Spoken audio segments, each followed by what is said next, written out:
Record tanpa sudah dibuka. Assalamualaikum warahmatullahi wabarakatuh. Selamat sore teman-teman. Perkenalkan lagi, nama aku Bayu, dan di pertemuan kali ini kita akan membahas tentang chapter kelima dengan topik distribusi probabilitas atau distribusi peluang. Sebelum kita mulai, seperti biasa, kita berdoa sesuai kepercayaan dan keyakinan masing-masing. Berdoa dipersilahkan.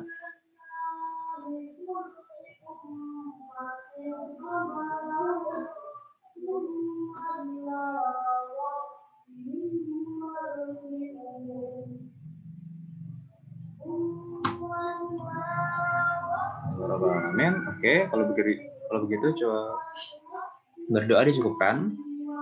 Oke, kita mulai. Nah, di pertemuan kelima kali ini kita akan membahas tentang chapter 5 untuk buku Triola, yaitu topiknya tentang distribusi probabilitas. Nah, apa sih distribusi probabilitas? Jadi kasarnya ini tuh seperti gabungan dari pertemuan kedua dan pertemuan keempat. Pertemuan kedua kita akan membahas yang namanya distribusi frekuensi. Pertemuan keempat kita akan membahas probabilitas. Nah, jadi pertemuan kelima ini adalah gabungan dari pertemuan kedua dan pertemuan keempat.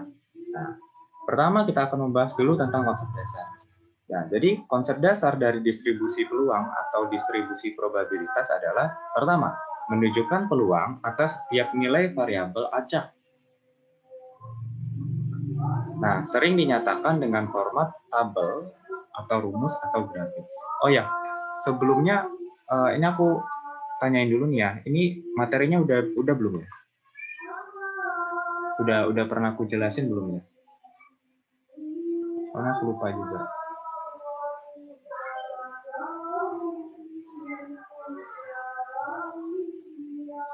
Belum kayaknya, Kak, tapi nggak tahu. Oke, belum ya kayaknya. Kita ambilnya sih kosong. Oke. Kalau kita aku anggap belum ya, soalnya aku juga ngajar di tempat lain, jadi takut salah. Oke, kalau kita aku lanjutin ya. Nah, jadi pertama kita akan membahas tentang konsep dasar. Jadi konsep dasar dari distribusi probabilitas itu adalah kita tuh menunjukkan peluang, ya, namanya juga probabilitas ya, pasti peluang, atas setiap nilai variabel acak. Nah, masih ingat nggak variabel itu apa? Variabel adalah karakteristik dari sebuah data. Contohnya adalah kalau kita ingin kalau kita ingin menganalisis sebaran data dari nilai UTS untuk matkul statistika, maka karakteristiknya apa? Variabelnya apa? Apa sih data yang kita cari? Yang data yang kita cari adalah nilai UTS untuk matkul statistika, maka itu adalah variabel. Nah, setelah kita kumpulkan, katakan dapatlah si Budi, Tono, Anto, gitu nilainya berapa. Nah, rincian dari data-data itu kita sebut sebagai data. Nah, nilai-nilai itu kita sebut sebagai data. Tapi kalau apa yang kita cari, karakteristiknya itu kita sebut sebagai variabel. Nah, variabel acak sendiri itu sebenarnya sudah dibahas ya di probabilitas kemarin. Intinya mirip aja ya variabel, tapi acak gitu ya. Nah, jadi distribusi probabilitas itu menghitung peluang dari variabel-variabel itu. Nah, biasanya itu disajikan dalam bentuk tabel, rumus, dan grafik. Nah, masih ingat di pertemuan kedua kita udah membahas gimana sih cara membuat tabel distribusi frekuensi, gimana cara bikin grafiknya gitu. Nah, itu udah kita pelajari di pertemuan kedua. Nah, terus yang ke B-nya ya, yang B-nya menunjukkan seluruh jangkauan nilai yang dapat terjadi berdasarkan sebuah percobaan. Nah, ini konsep dasar dari peluang. Ingat masih ingat konsep dasar dari peluang? Konsep dasar dari peluang adalah ya, peluang A disimbolkan dengan PA itu adalah banyaknya muncul A ya, banyaknya muncul kejadian A dibagi dengan total datanya. Nah, sebuah percobaan itu dapat diartikan dengan banyaknya terjadinya peristiwa A tersebut. Nah, jadi menunjukkan jangkauan nilai yang dapat terjadi berdasarkan sebuah percobaan. Jadi berapa banyak sih percobaan? Nah, dari semua percobaan itu berapa banyak nilai A yang muncul? Maksudnya seperti itu. Ini adalah konsep dasar dari peluang. Nah, jadi distribusi probabilitas itu menunjukkan jangkauan nilai berdasarkan sebuah percobaan. Terus yang C menyerupai distribusi frekuensi relatif. Masih ingat distribusi frekuensi itu bentuknya kayak tabel ya?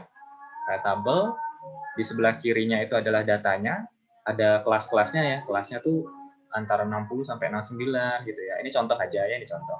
Terus 70 sampai 79. Nah, ini adalah contoh kelas. Terus di kanannya itu adalah banyaknya frekuensi. Nah, ini adalah distribusi frekuensi. Nah, ketika ada kata-kata relatif, maka frekuensi tersebut harus kita ubah dalam bentuk Nah, misal kalau di kelas pertama 60 sampai 69 itu ada 12 frekuensi, ada 12 data ya. Total semua kelas, total frekuensinya itu ada 40. Berarti persentase dari kelas pertama adalah 12/40 ya teman-teman. Berarti itu 30%.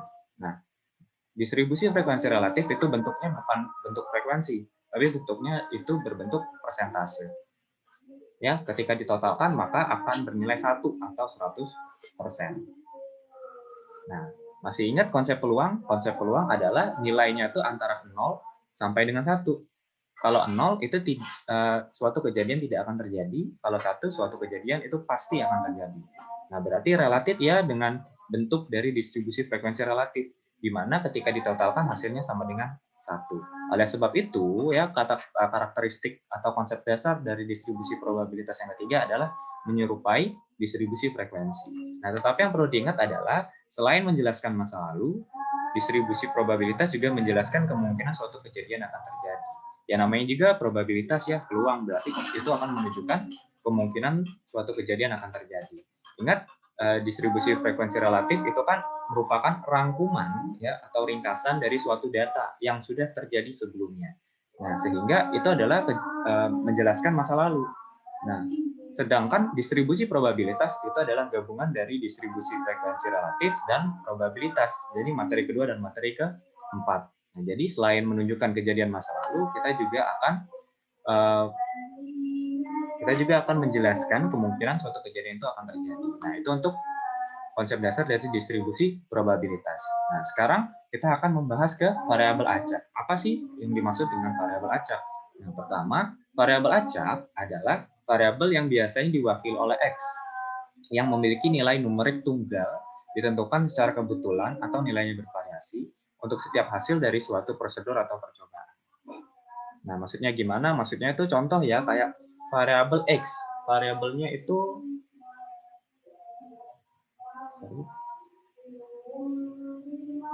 contoh variabel X. Variabel X-nya apa ya? Katakan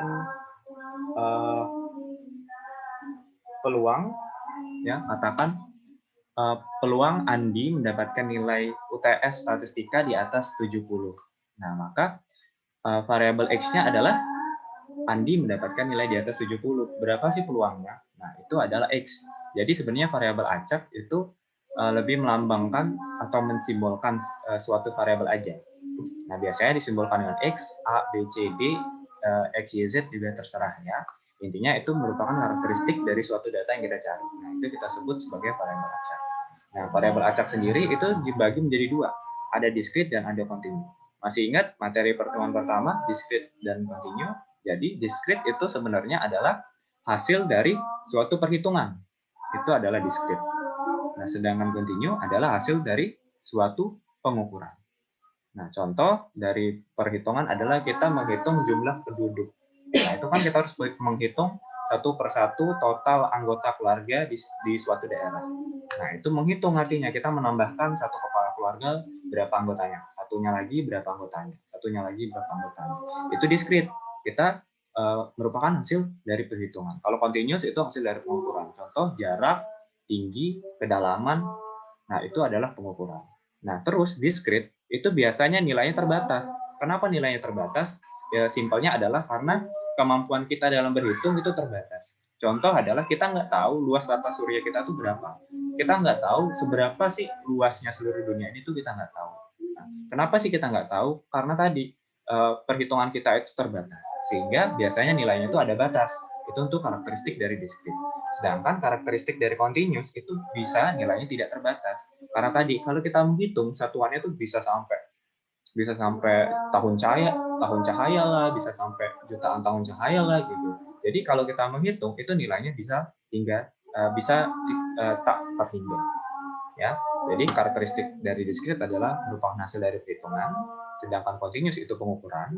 Nah, terus kalau discrete itu nilainya itu cenderung terbatas, tapi kalau continuous itu biasanya nilainya itu tak terbatas. Nah, terus hasil pengukuran ya mungkin akan berbeda-beda. Kenapa berbeda-beda? Jadi itu bergantung pada siapa yang melakukan pengukuran dan alat ukurnya. Jadi berdasarkan siapa yang mengukur sama tingkat ketelitian dari suatu alat ukur. Itu karakteristik dari variabel acak diskrit dan variabel acak kontinus. Konsep dasarnya itu sama seperti di pertemuan pertama ya. Nah, sekarang kita lanjut ke persyaratan dari distribusi probabilitas. Jadi apa sih hukum dasar dari distribusi probabilitas? Hukum dasarnya itu sebenarnya sama dengan apa yang teman-teman sudah pelajari di pertemuan keempat ini. Pertama adalah Px, atau kita sebut dengan peluang X, maka itu menunjukkan peluang untuk setiap nilai variabel X muncul atau terjadi.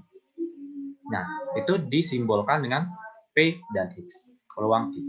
Nah, terus total dari Px itu pasti sama dengan 1. Seperti yang sudah dibilang bahwa 1 itu pasti akan terjadi, sedangkan 0 tidak akan terjadi. Nah, biasanya ya, jika dijumlahkan, dan angka yang ditemukan itu 0,999 atau 1,0001, nah ini tuh dapat diterima. Kenapa? Karena itu merupakan hasil pembulatan. Jadi kalau di kalkulator kan biasanya mengambil 9 angka di belakang koma.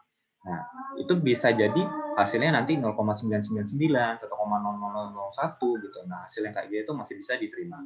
Intinya adalah hukum kedua bahwa ketika semua peluang itu ditotalkan, hasilnya pasti sama dengan 1. Nah, terus dari masing-masing peluang X itu ya, itu harus di antara 0 sampai dengan 1. Nah, ini adalah 3 hukum dari distribusi probabilitas. Nah, kita langsung ke contohnya aja. Jadi contoh ya, ada namanya number of girls. Jadi ada suatu wanita ya, katakan dia apa nih? Girl into birth. Ya, aku nggak terlalu paham sih. Pokoknya anggap saja kayak mereka tuh katakan ya, ini katakan aja. Katakan dia tuh nggak melahirkan 1 dan melahirkan 2. Gitu ya, aku nggak terlalu ngerti. Nah, intinya adalah probabilitas suatu wanita itu tidak melahirkan adalah 0,25. Terus peluang dari dia melahirkan 1 bayi itu 0,5, sedangkan peluang dia melahirkan 2 bayi itu 0,25. Nah, kalau kita lihat di sini, apa sih variabel X-nya? Ya, variabel X-nya adalah number of girl. Nah, ini adalah variabel X-nya. Nah, berapa sih peluangnya? Peluangnya adalah ini, Px-nya. Nah, jadi ketika kita ingin melihat peluang dari 0, peluang munculnya number of girl-nya 0, maka itu 0,25. Nah, sedangkan peluang dari yang munculnya itu 1, ya, munculnya angka 1 itu 0,5. Nah, munculnya angka 2 itu 0,25. Jadi ini sudah memenuhi aturan yang pertama ya, di mana peluang X, variabel X-nya adalah number of girl, itu disimbolkan dengan Px. Nah, jadi P0, P1, dan P2. Oh, benar, berarti udah ada nih nilai X-nya. Nah, terus hukum kedua. Hukum kedua adalah ketika semuanya ditotalkan, maka hasilnya harus sama dengan 1. Oke, kita totalkan. Peluang 0, peluang 1, dan peluang 2. Ketika kita ditotalkan, 0,25, 0,5, dan 0,25, hasilnya sama dengan 1. Oke, hukum kedua juga terpenuhi. Nah, sekarang kita lihat hukum ketiga. Nah, dari masing-masing peluang, di masing-masing kelasnya ini, nilainya tuh harus di antara 0 sampai 1. Nah, peluang 0, peluang 1, dan peluang 2 itu benar berada di antara 0 sampai dengan 1. Oke, berarti hukum 1, 2, dan ketiga sudah terpenuhi. Sehingga kita dapat mengambil suatu kesimpulan bahwa, oh, data ini sebenarnya adalah distribusi peluang atau distribusi probability. Oke, jadi melihatnya gitu teman-teman. Lihat syaratnya, oh terpenuhi berarti ini distribusi peluang. Nah, kalau mau diubah ke dalam bentuk histogram, ya ini juga bisa. Jadi kalau dalam bentuk histogram dia akan kayak gini, number of girl into birth. Jadi datanya X-nya ya, X-nya 0, 1, dan 2, probabilitasnya berapa? Nah, jadi X-nya itu pasti mengarah ke kanannya dan ke kiri, terus yang ke atasnya itu pasti probabilitas atau sumbu Y-nya. Nah, oleh karena itu, ini tuh mirip bentuk histogram untuk frekuensi relatif. Yang dimana kalau frekuensi relatif kan yang ke atasnya itu satuannya persen. Nah, ini untuk contoh dari distribusi probabilitas. Sampai sini apakah ada yang dipertanyakan?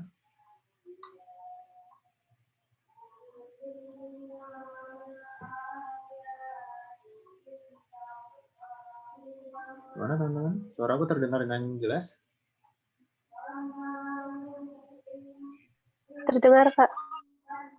Oke, kalau gitu aku anggap tidak ada pertanyaan ya, karena masih simpel juga. Kita lanjut ke selanjutnya. Nah, sekarang kita beralih ke topik selanjutnya, yaitu parameter distribusi probabilitas. Nah, kalau tadi contoh tadi kita lihat, kita mengambil 3 sampel aja. Jadi ada 3 sampel, ada 3 X ya. Nah, sekarang itu kita beralih ke parameter. Masih ingat apa sih parameter? Parameter adalah nilai dari suatu populasi. Jadi bukan sampel. Ini adalah digunakan untuk populasi. Simbolnya pun berbeda. Ini simbol rata-rata untuk populasi seperti ini simbol untuk varians, dan ini simbol untuk standar deviasi. Nah, jadi simbol-simbolnya ini tuh aja udah berbeda. Nah, tapi yang teman-teman harus tahu adalah ya karakteristik dari datanya, apakah ini parameter ataukah itu statistik. Nah, statistik masih ingat, statistik adalah suatu sampel yang sudah memiliki nilai. Artinya sudah ada perhitungannya, meannya berapa, modusnya berapa, kuartilnya berapa. Nah, maka data-data itu kita sebut sebagai sampel. Atau bukan sampel, tapi statistik. Oke. Nah, pertama kita akan membahas tentang rumus formula 51 di buku Triola, yaitu tentang mean ya, mean atau rata-rata itu adalah total X ya, total X dikali dengan probabilitasnya. Nah, lalu total dari semuanya maka itu adalah rata-rata. Nah, kalau kita lihat ya dari yang tadi, ini contoh aja ya, ini sebenarnya sampling, tapi kita contohkan sebagai suatu populasi. Nah, X-nya adalah 0, maka PX-nya adalah 0,25. Dikalikan ya, hasilnya adalah 0. Lanjut ke kelas selanjutnya, 1 dikali 0,5, hasilnya adalah 0,5. Lanjut, 2 dikali 0,25, hasilnya adalah 0,5. Nah, ini nanti ditotalkan. Totalnya berapa? Totalnya adalah 1. Nah, maka 1 itu adalah rata-rata dari si X ini gitu. Rata-rata dari populasi ini. Nah, jadi hitungnya gitu ya. X dikali dengan PX. Nah, lalu untuk varians ya, seperti biasa, varians itu adalah kuadrat dari standar deviasi. Jadi rumusnya bakal sama ya teman-teman ya. Kalau di standar variasi itu ada akar, maka di varians itu akarnya dihilangkan. Seperti itu aja. Nah, di sini ada 2 rumus dari varians. Pakai yang mana, Kak? Bebas. Ya, hasilnya akan sama. Kalau mau yang easier to understand, pakai yang 52. Kalau mau yang manual computation, yang lebih enak, pakai 53. Aku rekomendasikan yang mana? Aku biasanya rekomendasikan yang easier to understand. Kenapa? Karena lebih enak untuk dipahami. Ya, iyalah ya. Namanya juga easier to understand. Nah, kita bahas pertama dari yang easier to understand. Jadi, variansnya ya seperti biasa dalam makan yang kuadrat sama dengan total. Ya, total dari apa? Dari X dikurangi yang rata-ratanya yang tadi sebelumnya. Lalu hasil selisih itu kita kuadratkan. Lalu kita kalikan dengan masing-masing PX-nya. Nah, lalu dari masing-masing kelas kayak tadi, ya kita totalkan. Maka itu adalah nilai variansi. Nah, sedangkan kalau standar deviasinya ya nilainya itu sama, tapi diakarkan. Nah, kalau di standar deviasi di sini dia pakai yang lebih enak untuk di manual computation, easier for manual computation. Nah, kita lihat yang easier manual computation, rumusnya adalah X kuadrat. Nilai X kuadrat tadi ya, yang 0, 1, 2. Terus dikalikan dengan peluangnya, PX-nya, lalu ditotalkan. Nah, totalnya itu baru dikurangkan dengan kuadrat dari rata-ratanya. Nah, itu untuk variance, untuk yang easier for manual computation. Kalau untuk standar deviasi, ya tinggal diakarkan aja. Sama ya. Nah, ini untuk rumusnya. Nah, kita lanjut ke materi selanjutnya, itu tentang expected value. Nah, expected value itu adalah rata-rata variabel acak discrete X juga dikenal sebagai nilai yang diharapkan. Atau bahasa kasarnya adalah nilai perkiraan. Nah, jadi expected value atau nilai perkiraan itu sebenarnya adalah nilai rata-rata yang akan kita dapatkan jika uji coba dilakukan terus-menerus tanpa batasan waktu. Nah, jadi biasanya itu dinotasikan dengan huruf E. Nah, artinya adalah nilai rata-rata dari suatu hasil, atau E sama dengan rata-ratanya. Rumusnya sama teman-teman dengan rumus yang rata-rata yang di atas tadi, yaitu adalah X-nya dikalikan dengan peluangnya ditotalkan. Nah, sama ya, X dikalikan peluangnya lalu ditotalkan. Rumusnya sama dengan rata-rata dari parameter. Nah, jadi expected value itu apa sih? Expected value adalah nilai yang diharapkan. Contoh, kita langsung ke contoh aja biar lebih paham. Sebuah showroom mobil biasanya menjual mobil yang paling banyak di hari Sabtu. Nah, sehingga distribusi peluang untuk banyaknya mobil yang diperkirakan dapat terjual pada hari Sabtu adalah sebagai berikut. Nah, jadi biasanya showroom ini menjual paling banyak di hari Sabtu ya, di hari libur, dan distribusi probabilitasnya itu sudah dikasih tahu di soal bahwa oh gini loh distribusi probabilitasnya. Pertama, totalnya pasti 1 dong, karakteristik dari distribusi probabilitas. Nah, ingat ya, karakteristik dari distribusi probabilitas itu pertama itu dilambangkan dengan PX. PX adalah jumlah mobil yang terjual. Ya, aku ulangin, dilambangkan dengan PX, dan PX-nya, X-nya adalah nilai jumlah mobil yang terjual. Itu karakteristik yang pertama. Karakteristik yang kedua, totalnya harus sama dengan 1. Yang ketiga, masing-masing PX harus bernilai di antara 0 sampai 1.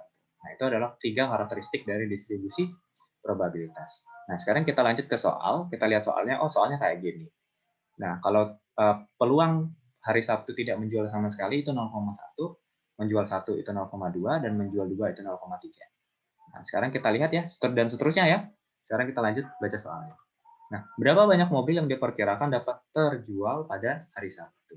Nah, jadi berapa banyak sih mobil yang kemungkinan dapat terjual di hari Sabtu? Berarti ini dipertanyakan adalah nilai expected value-nya atau nilai perkiraan mobil yang terjual di hari Sabtu.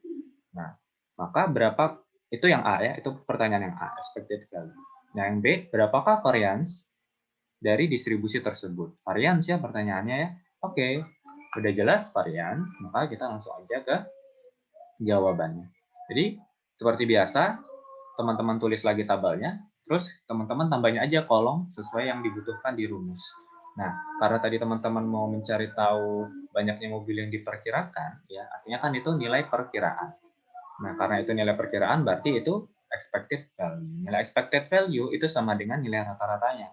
Ingat, rumus rata-rata adalah X dikali dengan peluangnya, lalu ditotalkan. Oke, kita cari tahu pertama 0 dikali 0,1, hasilnya 0. 1 dikali 0,2, hasilnya 0,2. 2 dikali 0,3, hasilnya 0,6. 3 dikali 0,3, hasilnya 0,9. 4 dikali 0,1, hasilnya 0,4. Lalu ditotalkan semua ya, 0,2, ditambah 0,6, ditambah 0,9, ditambah 0,4. Hasilnya adalah 2,1. Nah, maka kita dapat menyimpulkan bahwa, nilai E-nya atau expected value-nya adalah 2,1. Nah, maka dapat digunakan untuk memperkirakan nilai rata-rata hitung dari mobil yang terjual pada hari Sabtu dalam setahun. Nah, jadi katakan ya, setiap hari Sabtu berarti berdasarkan perhitungan kita tadi. Nah, ada sekitar 2,1 mobil, atau kalau kita bulatkan itu 3 mobil yang terjual. Nah, jadi setiap hari Sabtu itu ada 3 mobil yang terjual. Nah, ingat ya, kalau dalam perhitungan statistik itu biasanya tidak pembulatan itu biasanya selalu ke atas. Contoh ya, kayak ini tadi 2,1 dibulatkan ke 3. Kan tidak mungkin kita menjual mobil 0,1 gitu. Kita cuma jual bagian depannya aja, bagian mesin kan nggak mungkin ya. Jadi kita itu selalu bulatkan ke atas. Tapi ini cuma berlaku untuk hasil ya. Kalau untuk di perhitungan itu ambil koma yang terbanyak. Jadi kalau koma belakangnya ada 9, ambillah kayak 5 gitu. Terus atau kalau mau lebih enak ambil semuanya gitu. Nah, itu tuh akan lebih presisi hasilnya. Nah, kalau di hasil akhir kayak tadi di sini 2,1 dibulatkan.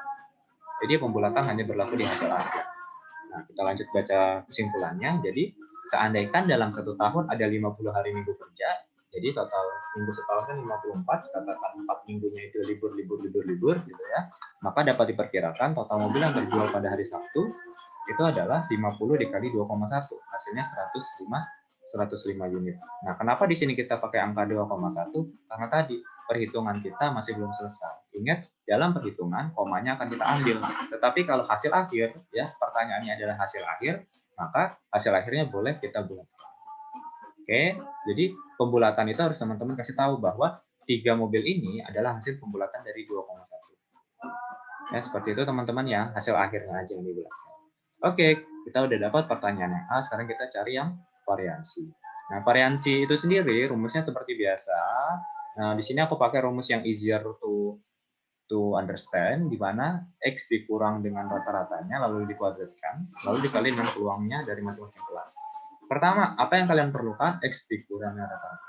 Oke, dibuat kolom baru, yaitu X dikurang dengan rata-ratanya. X-nya adalah, X-nya adalah 0, rata-ratanya adalah berapa tadi? 2,1. Maka diselisihkan ya, 0 dikurang 2,1, hasilnya minus 2,1. Lalu kolom baru lagi, kita butuh kuadratnya. Oke, kita kuadratkan. Minus 2,1 dikali minus 2,1, hasilnya 4,41. Nah, lalu lanjut ke kelas selanjutnya, 1 ya dikurangin rata-ratanya 2,1, hasilnya minus 1,1. Dikuadratkan hasilnya 1,21. Selanjutnya, 2 dikurangi 2,1, hasilnya minus 0,1. Dikuadratkan hasilnya 0,01. Ya, lanjut lagi, 3 dikurangi dengan 2,1, hasilnya 0,9. Dikuadratkan hasilnya 0,81. Lanjut, 4 dikurangi 2,1, ya, hasilnya adalah 1,9. Dikuadratkan hasilnya adalah 3,61. Nah, terus kita butuh apa lagi? Oh, kita butuh dikali hasil yang sebelumnya, kita kalikan yang peluangnya. Oke, kita bikin kolom baru. Kalau gitu 4,41 dikalikan 0,1. Hasilnya adalah 0,441. Nah, 1,21 dikalikan 0,2 hasilnya adalah 0,242. Lanjut 0,01 dikalikan 0,3 hasilnya adalah 0,003.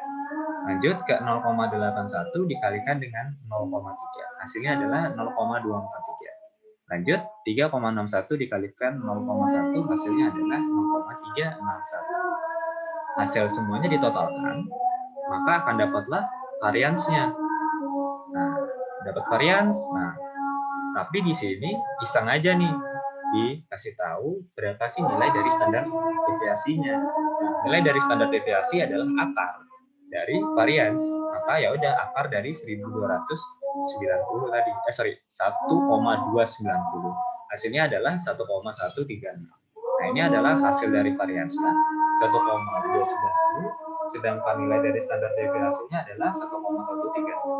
Nah, sampai sini perhitungan ini ada yang dipertanyakan?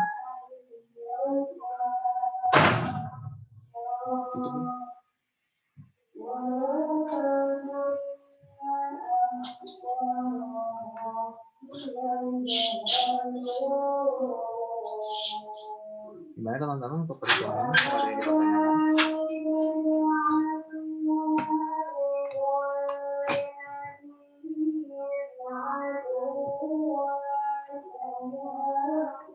Oke, karena kita kayak enak banget ya gitu, kayak cuma pakai rumus terus hitung gitu ya. Nah, nanti sebenarnya tugas teman-teman itu adalah menentukan rumus ini tuh dipakai kapan gitu.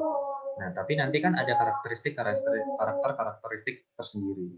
Contoh, kalau kemarin kan kita udah belajar, di sini kita baru akan belajar. Nah, di sini teman-teman akan mempelajari selanjutnya yaitu tentang klasifikasi dari distribusi probabilitas. Nah, jadi ini adalah klasifikasinya. Nah, jadi distribusi probabilitas itu ada jenis-jenisnya juga. Ingat tadi ada dua jenis ya, ada yang discrete dan ada yang continuous. Nah, yang continuous sendiri itu dibagi menjadi normal, F, T, dan X kuadrat. Nah, ini tuh ya, F, T, dan X kuadrat ini adalah tabel-tabel ketetapan yang ada di buku Triola. Nah, teman-teman itu akan memakai tabel-tabel ini sebenarnya nanti pada UAS gitu. Jadi di UAS nanti teman-teman tuh pelajaran tuh benar-benar baru gitu, benar-benar baru, nggak ada lagi tentang peluang. Jadi semua itu benar-benar baru ya, menguji tentang hipotesis nanti. Nah, itu adalah materi-materi UAS. Nah, itu benar-benar salah hitung sekali itu udah benar-benar berpengaruh gitu. Jadi untuk variabel acak continuous akan teman-teman pelajari di UAS nanti. Yang akan kita pelajari di UTS ini adalah variabel acak discrete. Nah, variabel acak discrete sendiri terbagi menjadi 3. Pertama binomial, multinomial, dan Poisson.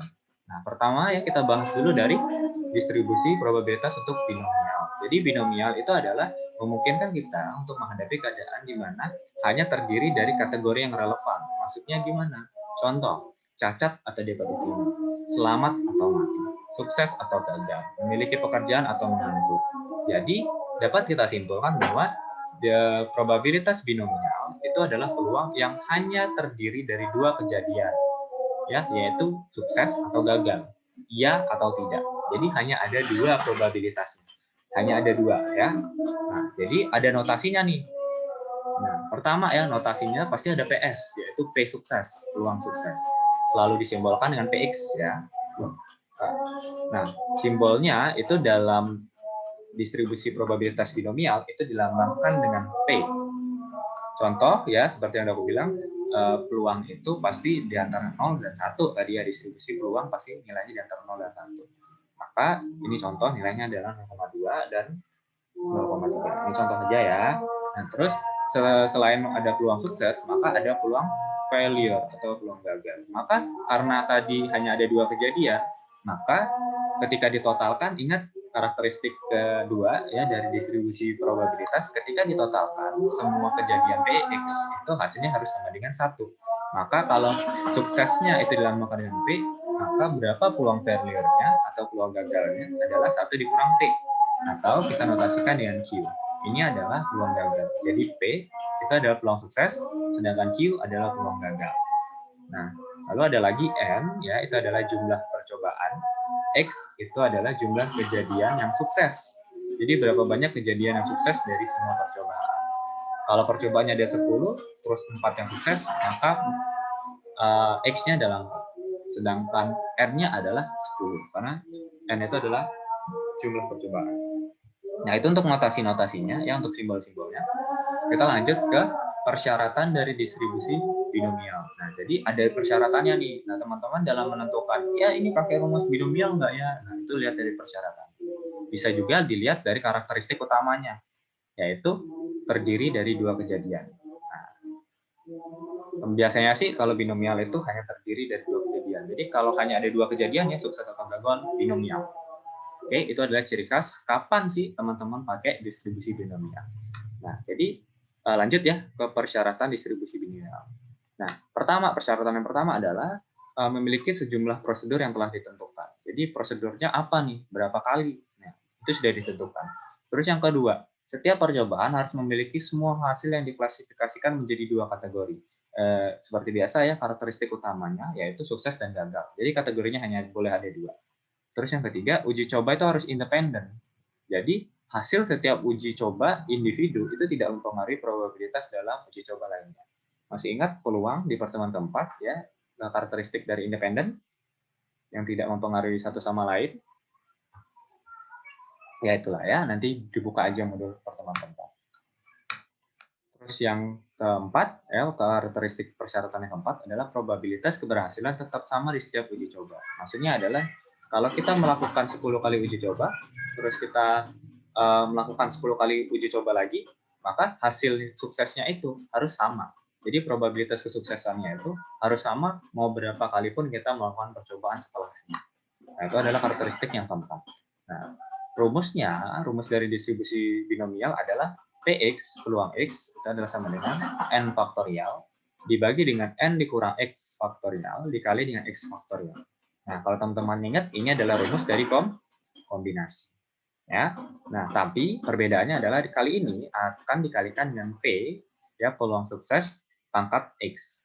Jadi X adalah number of success. Jadi kalau seandainya 10 kali percobaan yang berhasilnya 4, berarti di sini pangkatnya 4.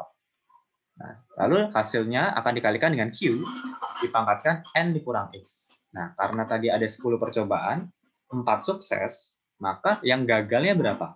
Yang gagalnya ada 6. Berarti di sini sebenarnya adalah peluangnya lalu dipangkatkan dengan berapa banyak kejadiannya. Peluangnya berapa banyak dikalikan kejadiannya.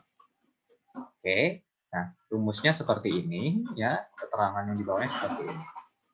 Nah, kita langsung ke contoh aja. Jadi contoh, jika seorang dewasa dipilih secara acak with replacement, ya, masih ingat with replacement dan without replacement, ini tuh kayak mempertegas kayak ini, kalau ini tuh with replacement, artinya adalah ini tuh independen loh. Setelah kita ambil satu data itu akan dikembalikan. Jadi pengambilan kita sebelumnya tidak akan mempengaruhi peluang untuk pengambilan kedua dan ketiga dan seterusnya. Oke, with replacement. Jadi kita ambil dan kita kembalikan lagi. Nah, peluang bahwa orang tersebut mengetahui apa itu Twitter adalah 0,85. Jika kita ingin mengetahui probabilitas 3 dari 5 orang dewasa mengetahui apakah itu Twitter, nah pertanyaannya adalah A. Apakah hasil prosedur tersebut memenuhi karakteristik dari distribusi binomial? Kita disuruh cari tahu, ini tuh distribusi binomial apa enggak? Itu yang A. Terus yang B, jika jika ya, tentukan nilai X, N, X, P, dan Q. Berapa sih nilainya? Oke, kita jawab. Persyaratan dari distribusi binomial apa aja? Pertama, ada prosedur yang sudah ditetapkan. Prosedurnya berapa sih? Oh, prosedurnya tuh 5 kali percobaan. Kita ngambil 5 orang dewasa. Nah, berarti percobaannya sudah ditentukan. Oke, nomor 1, persyaratan 1 udah terpenuhi. Persyaratan kedua, uji coba itu harus independen. Jadi, probabilitas setiap orang dewasa mengetahui Twitter itu tidak terpengaruh oleh hasil orang dewasa yang dipilih lainnya. Jadi, nggak terpengaruh nih antara kamu dan dia. Tahu apa enggak tentang Twitter itu nggak mempengaruhi.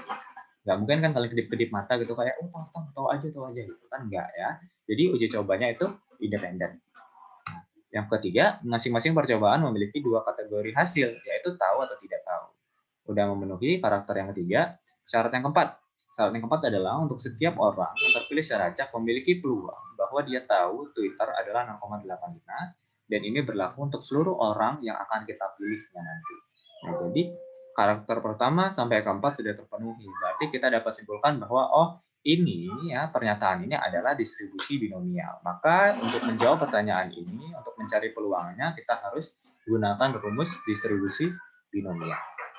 Nah, yang B ya tadi lanjut cari N. N-nya pasti 5 ya. Total percobaannya 5. X-nya tadi 3. Kita lihat lagi ya, X-nya ada 3. Berapakah probabilitas 3 dari 5? Berarti X-nya 3, N-nya 5. Berarti N-nya 5, X-nya 3. Terus peluang sukses. P. P-nya adalah 0,85. Tadi ya, peluangnya yang sukses 0,85.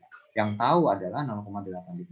Terus yang Q, peluang gagalnya, itu adalah 1 dikurangi 0,85 atau 0,15. Ini adalah Q-nya. Nah, kita lanjut ke rumusnya. Seperti biasa rumusnya ya seperti ini, lalu kita langsung masukin aja. Oh, N-nya 5. Ya udah, berarti 5 faktorial dibagi dengan 5 kurang 3 faktorial dikali dengan 3 faktorial. Lalu dikali dengan 0,85 dipangkatkan berapa banyak kejadian sukses yang keluar. Nah, dari 5 percobaan ya 5 orang dewasa itu 3 yang tahu. Pertanyaannya adalah 3 yang tahu. Berarti 3 kejadian yang tahu, tapi suksesnya 3. Nah, terus Q-nya 0,15 dipangkatkan kalau 3 yang tahu dari 5, maka sisanya 2. 2 orang yang nggak tahu. Berarti 5 dikurang 3. Nah, nanti ini tinggal teman-teman pakai kalkulator ya. Nanti hasilnya 0,138. Ya. Nah, itu contohnya teman-teman.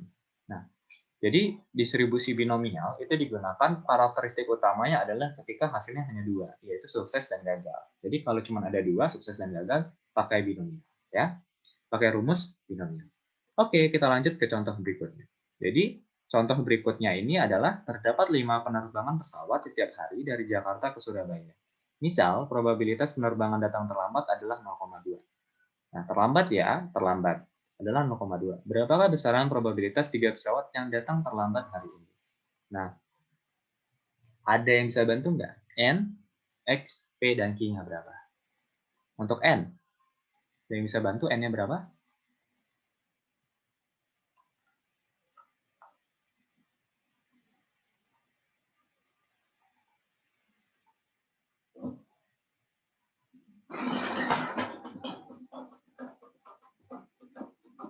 Ada yang bisa bantu N-nya berapa?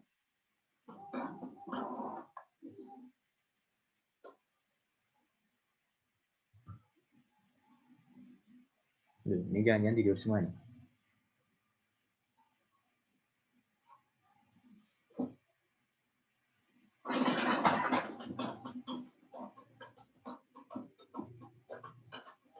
Halo, kopi luwak.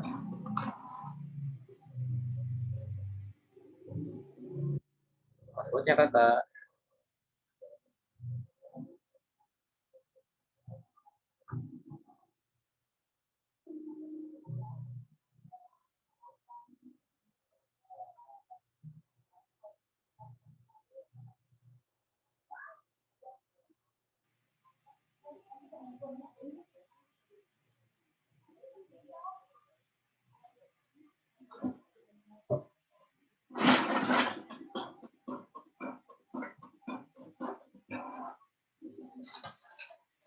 Oke, kita lanjutin aja ya.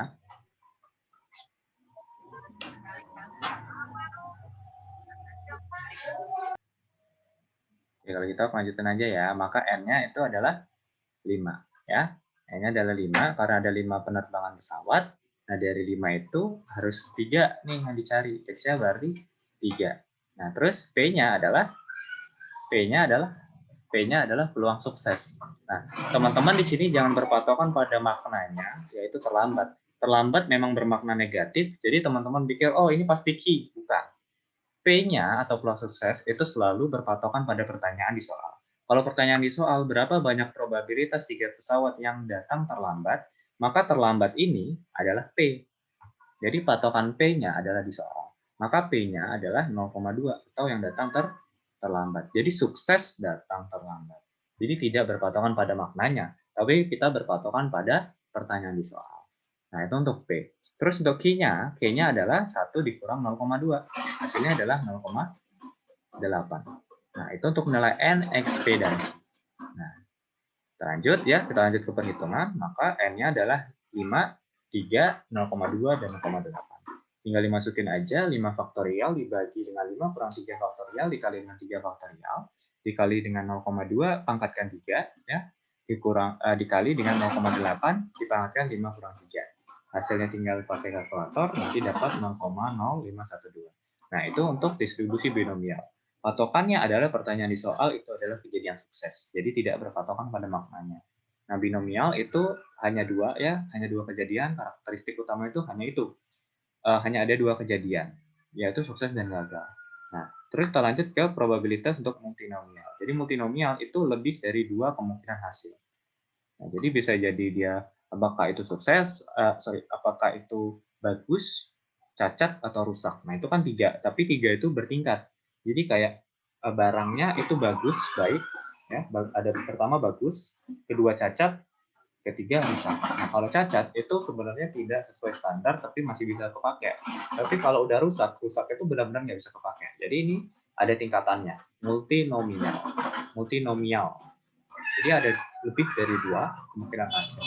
Nah, rumusnya adalah seperti ini ya, n faktorial dibagi dengan x faktorial, dibagi dengan x2 faktorial, x3 faktorial, dan seterusnya. Lalu dikalikan dengan P, ya, peluang suksesnya dipangkatkan dengan X1, P2 dipangkatkan dengan X2, dan P3 dipangkatkan dengan X3. Nah, contohnya adalah berdasarkan laporan penelitian, berdasarkan laporan penelitian, di antara produk hard disk komputer generasi pertama dikategorikan baik, cacat, dan rusak. Jadi ada lebih dari dua ya kemungkinannya, yaitu baik, cacat, dan rusak. Nah, ini bertingkat. Maka kita sebut dengan multinomial. Nah, diketahui bahwa ada 75% hard disk dikategorikan baik. Berarti kalau seandainya kita punya 100, berarti 75% atau 75 hard disk berarti baik ya. 15%-nya cacat. Berarti ada 15 hard disk cacat. Terus 10%-nya rusak. Berarti ada 10 yang rusak. Nah, jika sebuah sampel random berukuran 20 diambil, berapakah probabilitas yang ditemukan 15 hard disk baik, 3 cacat, dan 2 rusak? Nah, pertama, N-nya berapa? N-nya adalah 20. Karena kita ngambil 20. Terus, X1-nya berapa? 15. Maka 15 faktorial. X2-nya 3, dan X3-nya 2. Nah, dikalikan dengan probabilitasnya, yaitu 75% baik, berarti 0,75 dipangkatkan dengan X1. X1-nya nilainya 15. 15 baik. Terus dikalikan dengan 0,15 dipangkatkan 3, 3-nya cacat tadi ya, 15% cacat, terus terambil 3 cacat, dikalikan dengan 0,1, ya, 0,1 yang rusak, dipangkatkan dengan 2. Karena yang rusaknya cuma 2. Nah, nanti tinggal pakai kalkulator, dapatlah 0,0699. Nah, jadi kapan kita pakai multinomial? Yaitu ketika kemungkinan hasilnya itu lebih dari 2, dan biasanya bertingkat. Nah, itu untuk multinomial. Nah, terus kita lanjut ke Poisson. Jadi Poisson, apa sih Poisson? Menjelaskan berapa kali sebuah kejadian terjadi selama interval waktu tertentu. Kata kuncinya adalah selama interval waktu tertentu. Jadi, selagi kita melihat memprediksikan suatu kejadian akan terjadi dalam selang waktu tertentu, maka itu kita pakai rumus dari Poisson. Nah, interval waktunya itu bebas ya, bisa jadi waktu, bisa jadi jarak, luas, dan volume. Jadi intervalnya itu bisa jadi apa aja. Bisa jadi waktu, bisa jadi jarak, bisa jadi luas, dan bisa jadi volume. Oke, nah jadi rumusnya seperti ini, yaitu adalah peluang X sama dengan rata-ratanya dipangkatkan dengan X dikali dengan konstantanya. Konstantanya adalah 2,71828. Ini adalah hasil dari sistem dari logaritma Navier. Ini teorinya Navier ya. Dipangkatkan dengan minus dari rata-ratanya dibagi dengan X faktorial. X adalah jumlah kejadian sukses. Oke, kita langsung contoh.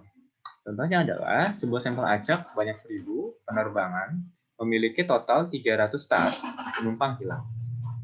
Oke, 300 tas penumpang hilang. Berapakah probabilitas hanya satu tas yang hilang? Nah, jadi gitu teman-teman. Jadi rata-ratanya itu bisa tidak dalam bentuk desimal 0,3 gitu. Enggak, tapi dia biasanya disajikan dalam bentuk data dan teman-teman harus merubahnya ke bentuk desimalnya. Jadi rata-ratanya itu berapa sih dari 1000 kali penerbangan, rata-ratanya berapa kali tasnya hilang? Oh, 300 dibagi dengan 1000, berarti 0,3 itu adalah rata-ratanya. Nah, terus E-nya adalah konstantanya ya, dari kasih tahu, maka X-nya itu selalu mengikuti dari pertanyaan.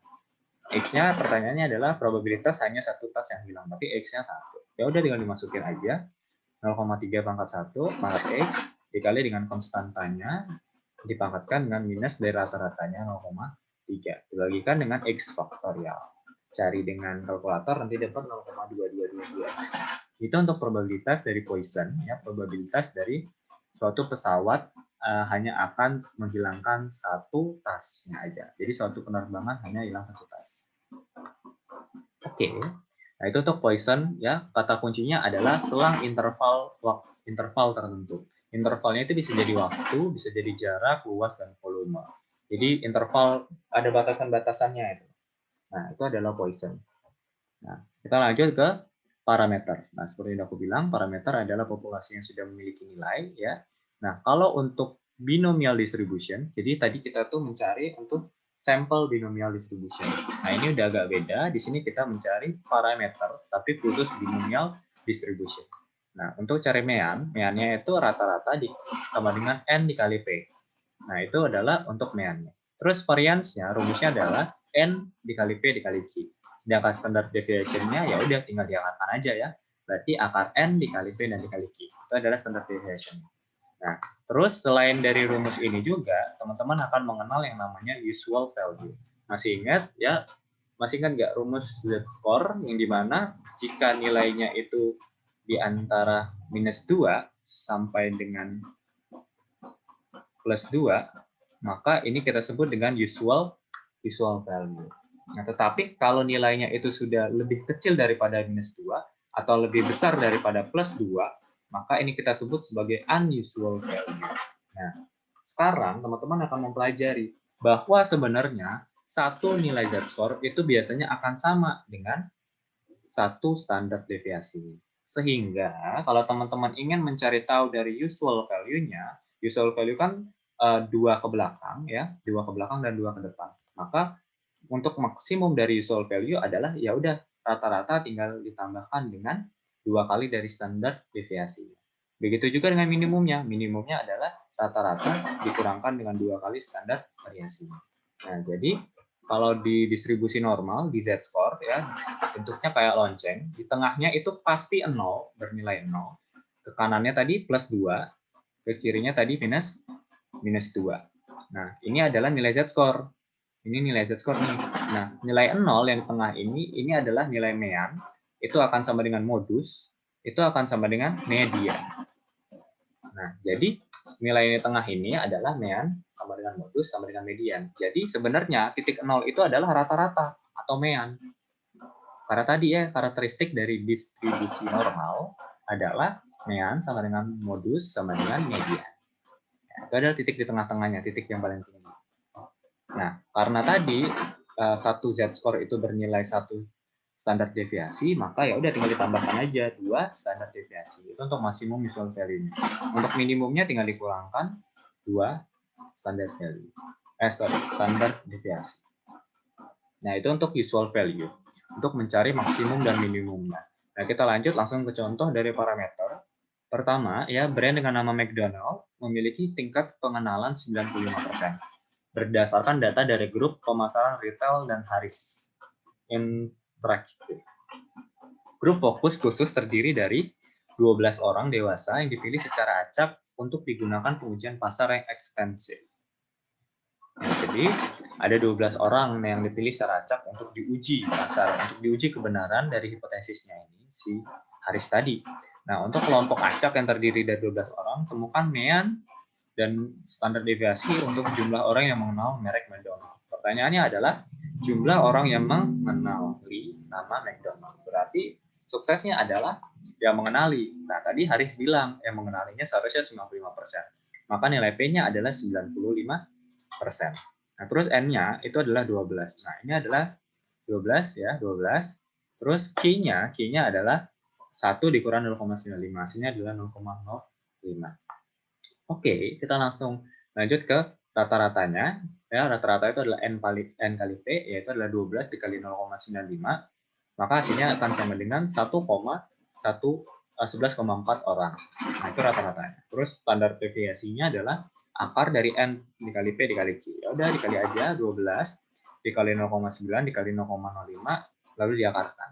Hasilnya adalah 0,7549, atau kalau mau dibulatkan jadi 0,8. Nah, itu untuk rata-rata yang diketahui ya sesuai pertanyaannya. Pertanyaan adalah mean dan standar deviasi.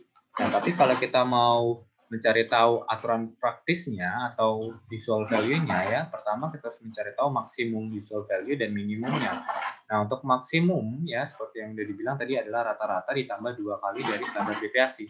Ya udah tinggal dimasukin, nah, rata-ratanya tadi 11,4 ditambah 2 kali dari 0,8. Nah, maka hasilnya adalah 13 orang. Nah, itu adalah maksimum dari usual value. Nah, sedangkan minimumnya adalah 11,4 dikurangkan 2 dikali 0,8. Hasilnya adalah 9,8 orang. Maka ya untuk kelompok yang terdiri dari 12 orang, maka jumlah yang mengenali McDonald itu biasanya berkisaran antara 9,8 sampai 13. Nah, tetapi peak-nya atau maksimum usual value-nya kan melebihi dari total datanya ya. Datanya 12, tapi masa dari 12 orang yang mengetahui McDonald itu 13 gitu. Satunya siapa gitu ya. Sehingga 13 ini tuh harus diturunkan menyesuaikan dengan N-nya yaitu 12. Maka seharusnya dapat kita simpulkan bahwa dari 12 orang yang mengetahui ya, dari 12 orang yang dipilih secara acak, maka 9,8 sampai dengan 12 itu harusnya tahu McDonald. Nah, karena 12 orang berada di usual value yaitu antara 9,8 sampai 13 tadi, maka 12 orang yang mengenali merek McDonald itu merupakan jumlah yang wajar.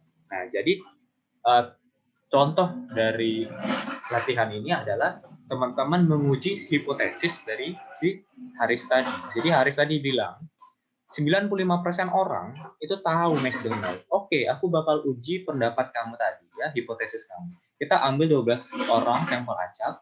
Kira-kira benar nggak nih yang mengetahuinya itu ada 95%. Nah, oke, kalau gitu kita cari. Nah, kita cari dari maksimum value-nya, minimumnya. Oh, oke. Nah, berdasarkan perhitungan kita, berdasarkan statistika, maka seharusnya ada 9,8 sampai dengan 12 orang yang mengetahui McDonald. Nah, seandainya kalau hasil penelitiannya adalah dari 12 orang itu rupanya itu seluruh 12-nya itu mengetahui McDonald, maka 12 yang mengetahui itu kan masih dalam range, yaitu 9,8 sampai dengan 13 tadi kan. Maka pernyataan dari si Haris tadi yang mengatakan bahwa 95% itu akan mengetahui apa itu McDonald, berarti kita dapat mensetujui atau bahasa istilah statistiknya adalah gagal menolak. Nah, jadi tugas teman-teman di UAS nanti sebenarnya pelajarnya akan kayak gitu teman-teman. Teman-teman lebih banyak menguji hipotesis-hipotesis seperti ini. Jadi apakah teman-teman setuju dengan hipotesisnya berdasarkan statistik, ataukah justru malah menolak, ya menolak hipotesisnya. Nah, itu untuk materi ini. Nah, jadi kegunaan usual value itu bisa untuk menerima atau menolak suatu hipotesis tadi ya. Nah, itu untuk contoh soal yang ini. Kita lanjut ke, udah habis. Sampai sini materinya apakah ada yang dipertanyakan?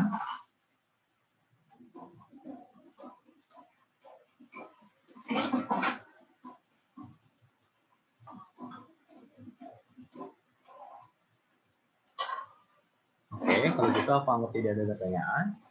Kita lanjut ke contoh soal. Jadi, ada ketiga tabel menunjukkan variabel acak dan probabilitas. Pertama, manakah yang menunjukkan distribusi probabilitas? Nah, ada yang tahu tabel yang mana? Apakah tabel hijau? Apakah tabel orange? Apakah tabel biru? Yang orange. Yang orange ya. Kenapa yang orange? Karena probabilitasnya 1.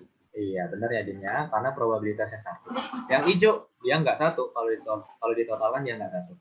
Sedangkan yang biru, kok ada minus? Ingat karakteristik dari distribusi probabilitas X ya atau PX itu harus di antara 0 sampai 1. Dia nggak mungkin minus. Jadi yang biru juga nggak kita terima. Maka yang orange. Ya. Yang kedua, dengan menggunakan distribusi probabilitas yang benar, carilah probabilitas untuk nilai X. Nah, X-nya dari pertama, X15. Nah, X15 berapa? Probabilitas 15. 0,2, Kak. Ya, 0,2 ya. Udah dikasih tahu di tabel. Terus tidak lebih dari 10.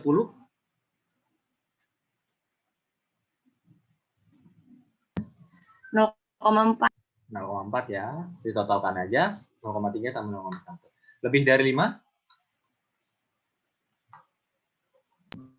0,9. 0,9. Oke, mantap, Bin. Nah, itu yang kedua ya. Kita lanjut yang ketiga. Hitung rata-rata variasi dan standar deviasi dari distribusi tersebut. Nah, udah mulai ke rata-rata, variasi, dan standar deviasi. Nah, soal ini apa nih? Ketiga tabel menunjukkan. Nah, oke. Kalau gitu kita lihat ke distribusi probabilitas. Nah, pertanyaannya adalah apakah ini masuk ke binomial? Masuk nggak ke binomial? Jadi kan tadi ada beberapa klasifikasi dari distribusi probabilitas. Ada rumus distribusi probabilitas secara umum, ada lagi rumus-rumus berdasarkan berdasarkan klasifikasinya. Tadi klasifikasinya ada 2, continuous sama discrete. Nah, lalu ada lagi diklasifikasikan menjadi 3, binomial, multinomial, sama Poisson. Nah, binomial tadi karakteristiknya kan hanya 2 hasil. Nah, dari tabel orange ini hasilnya nggak cuma 2, tapi hasilnya ada 4. Berarti yang ini tidak ya, bukan binomial. Nah, terus apakah multinomial? Ingat, multinomial hasilnya memang lebih dari 2, tapi biasanya bertingkat. Nah, ini tidak bertingkat sebenarnya, teman-teman. Jadi sebenarnya multinomial juga kurang cocok.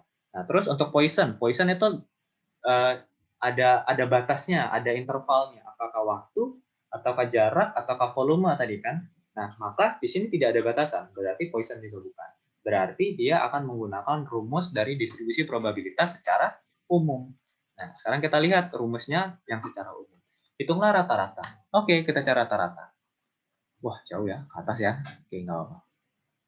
Oke, di sini. Oke, ini ya, parameter distribusi probabilitas. Rata-ratanya adalah X dikali dengan probabilitasnya, lalu dijumlahkan. Itu adalah rata-rata. Terus untuk varians, ya, variansnya adalah X dikurangkan dengan rata-ratanya, lalu dikuadratkan dikalikan dengan PX-nya. Lalu totalnya adalah varians, ya, ditotalkan. Oke, kalau gitu kita udah dapat rumusnya. Kita kembali ke bawah. Kuadratkan. Kita kembali ke bawah. Nah, kita tulis dulu rumusnya sebelum kita lupa. Jadi, tadi rata-ratanya sama dengan total dari X dikali dengan peluangnya, PX. Nah, terus untuk standar deviasinya atau variansnya adalah total dari X dikurang dengan rata-ratanya, lalu dikuadratkan, dikali dengan peluang X. Nah, itu teman-teman bebas ya mau pakai rumus yang easier to understand atau easier to compute, bebas ya. Nah, rumusnya udah dapat, ini nih rumusnya. Oke, kita cari tahu dulu dari rata-ratanya. Maka rata-ratanya tinggal kita tambahin kolom baru, yaitu X dikali dengan PX. Ya udah, tinggal kita tambahin ya. Tinggal kita kaliin 0,1 kali 0, kali 5, berarti hasilnya 0,5. Lanjut ke 0,3 dikali 10, hasilnya adalah 3. Lanjut 0,2 dikali 15, hasilnya adalah 3. 0,4 dikali 20, hasilnya adalah 8. Nah, kita totalkan, hasilnya adalah 14,5. Maka ini adalah rata-ratanya. Udah dapat ya rata-ratanya. Terus kita cari variansinya. Oke, variansinya kita perlu X dikurang rata-ratanya lalu dikuadratkan. Oke, kalau gitu kita tambahin kolom baru. Anggap aja di sini kolom baru. X dikurang dengan rata-ratanya lalu dikuadratkan. Oke, nah maka X-nya berapa? 5. Rata-ratanya 14,5. Maka selisihnya adalah 9,5. Lalu dikuadratkan, hasilnya adalah 90,25. Nah, mungkin teman-teman bisa pakai kalkulatornya masing-masing ya. Oke. Hasilnya adalah 90,5. Lanjut.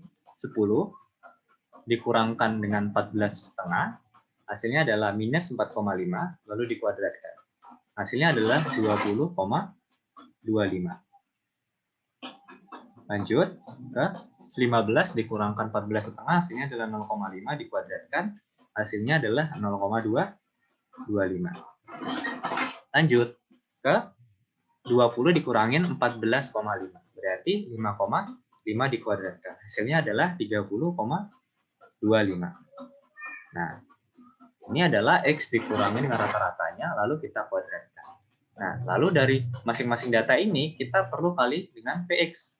Oke, kalau gitu kita kalikan dengan PX. Oke, X.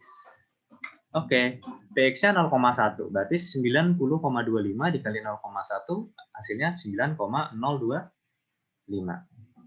20,25 dikali 0,3, hasilnya adalah 6,075. Lanjut ke 0,25 dikali 0,2, hasilnya adalah 0,05.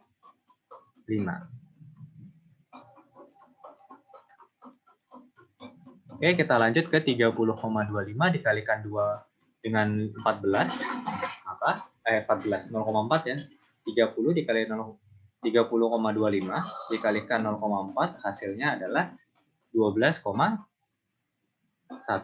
Oke, kita totalkan 12,1 ditambah 0,05 ditambah 6,075 ditambah 9,025. Kita totalkan hasilnya adalah 27,25. Nah, ini adalah variansinya atau kuadrat dari standar variasi.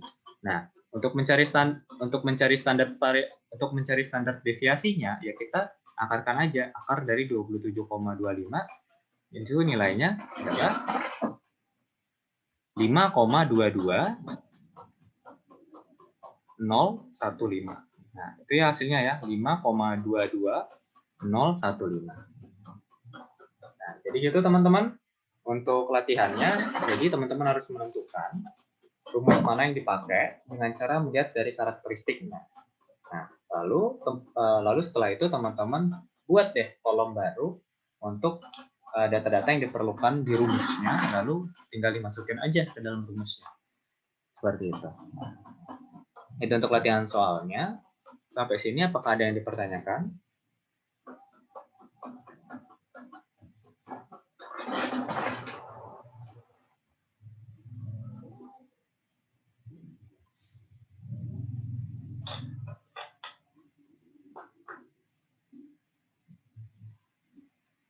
Oke, kalau nggak ada yang dipertanyakan, kalau gitu aku cukupkan dari sini. Stop sharing dulu. Kalau gitu aku ucapkan kita doa dulu ya, doa suci kepercayaan dan keyakinan masing-masing. Berdoa dipersilahkan.